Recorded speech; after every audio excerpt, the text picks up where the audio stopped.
كوكب أبولو. ده فين ده؟ في المجموعة الشمسية.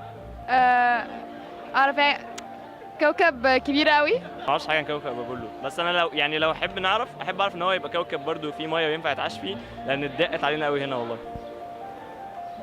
بس كوكب ايه؟ انت احرجتني جدا بالسؤال ده على فكره. كوكب ابولو. لولو ابولو يعني. ابولو ده كان صغير، اللي انا اعرفه زمان انه كان صغير وبعيد كده. ده اللي هو مدرسه الشعراء دي، صح؟ مركبة فضائية مش كوكب.